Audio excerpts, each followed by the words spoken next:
to start, I just grabbed some brown paper and a well-fitting vest to trace around, as this is going to be the pattern for the top, so I'm just tracing around it really neatly. Okay, after you've done it how you like, then I'm just gonna cut it out. And it should look something like this once it's done. And we're gonna kind of like make it one-shouldered. We're gonna draw a line from here to the other armhole to give you a one-shoulder look, and we're gonna kind of cut out this shape here. Ignore like this line and this line. It's a little error of mine. After doing so, I'm just cutting it out now neatly. When it's done, you should have a shape like this. There's extra bits around, but that's fine because you're gonna want some kind of seam allowance. Anyway, when you take it off, you should kind of have like this one shoulder pattern, which will be like perfect. So I'm gonna put this on the material. Okay, fold this in half, like so, and trim it to make it even. When trimming it, just make sure like you're getting it really symmetrical. Since I didn't have enough material to fold this over and colour it, I'm gonna have to cut out both shapes separately, like the best way you can with the material. I'm gonna cut this out, and you're gonna cut this out twice. I'm doing it a bit bigger than it is, so it has seam allowance just in case anything. It should look something like this, and you're going to use it to pin down for the next template. Once it's all pinned, since we're working with a little material, you're just going to cut it out, and then we'll go from there. Now it's all pinned down, just cutting out the next shape just as neatly as before. Okay, some bits are bigger and stuff like around the edge like that, because you've got seam allowance then. It'll be sewn together here along the arm bit. You'll leave these bits for, like, obviously the top bit you had to go through. And leave this bit for your armhole. This will be hemmed afterwards, because obviously you can see it's a little bit wonky. We'll sew it together both sides, and then we'll leave this open as well to get in. I'm just carefully sewing it down using like a straight stitch. One side's all nice and sewn down now.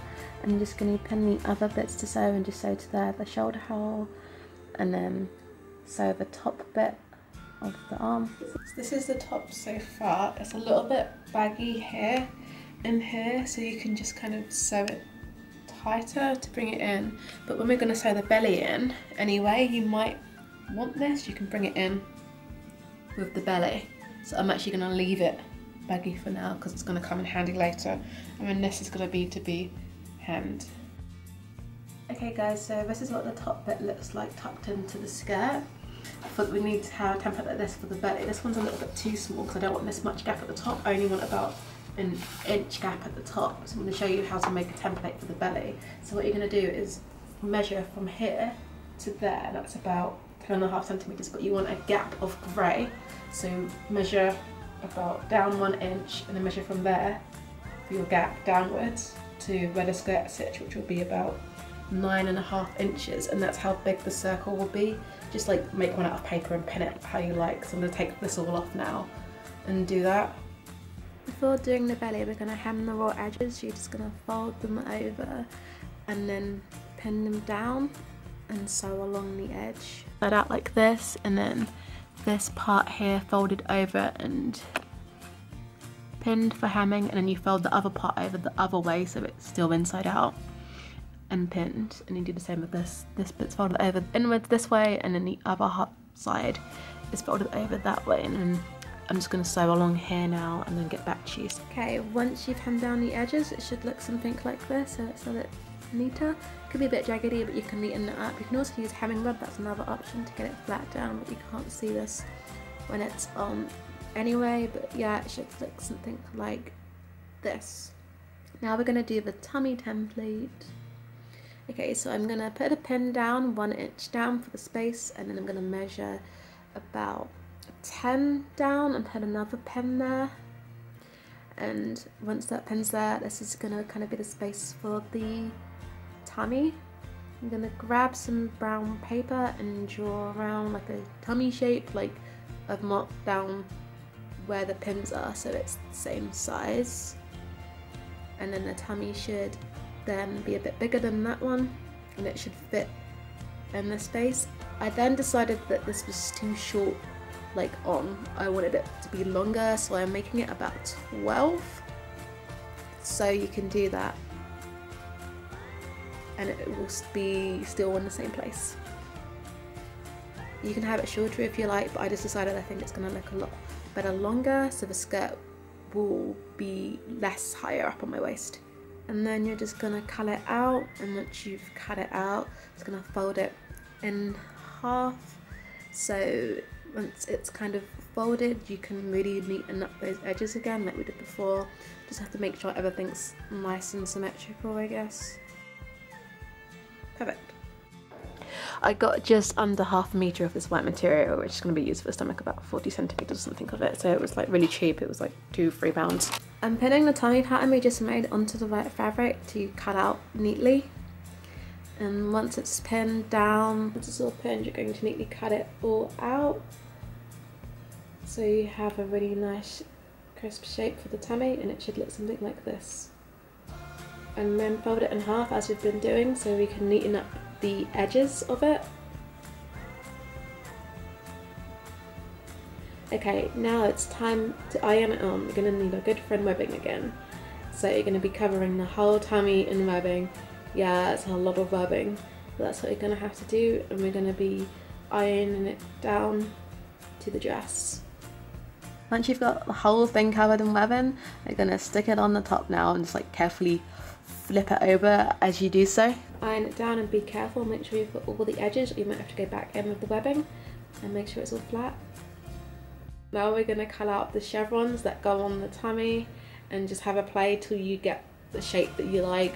I had like a bit of a struggle with this to try to get it really neatly, but once you have one that you like, it's then going to be put onto grey fabric. So grab some grey fabric, and then you're going to pin the shape on and cut it out. After, make sure it's all neat again, fold it in half, make sure it's symmetrical. Okay, good friend webbing. Again, thank you webbing, you've saved us so much. We're going to be putting webbing on the back and ironing it all down. So yeah, I didn't mention you need a lot of webbing for this. Now we're just going to carefully iron it down again as flat as possible.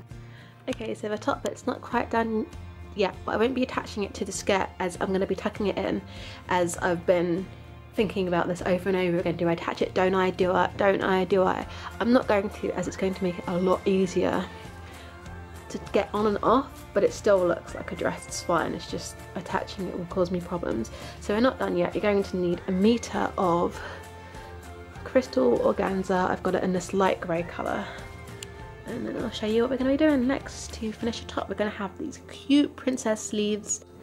Okay, so with the 1 meter of organza, you're going to kind of like put one bit over your arm and clasp it, and the other bit over your arm and clasp it, and then there should be a bit that goes around the back like this, and then grab a hairband and put it where it stops, and then you're going to cut off the excess. This is what it looks like once it's pinned and folded over, and you're going to sew along this line and then pin and fold over this side, and then do the same to the end, so it's going to be kind of like a tube. Put it on line because I think it's a bigger stitch, and I'm just going to sew it. Once it's sewed, it should look something like this, like you've got your long tube but all the edges are kind of sewn together. Okay, now we're going to fold it in half, and you're going to grab a needle and thread, yeah, the old-fashioned way, and we're going to be sewing it to the corners of the top. So grab a corner like the sleeves, and you're going to like sew it to each corner like so, and you're going to kind of like grab all the corners and like bunch it up. I'll show you what I mean. This is kind of hard to show, so I hope it's alright. So like once you've got one corner sewn on, it should kind of look like this. It kind of looks like a shawl thing, but it looks like cute sleeves on. So now you're going to grab the other kind of corner of the tube and do the same, and like put it and sew it on till it's like looks all bunchy and neat, so you can't see like the sewing or anything. Also make sure that you kind of fold it inwards so you can't see the stitching when it's done, and you're going to do the same to the other side, so it kind of looks perfect. Yeah, there's gonna be like cute kind of Cinderella-ish princess inspired sleeves, and I'll show you what it looks like on.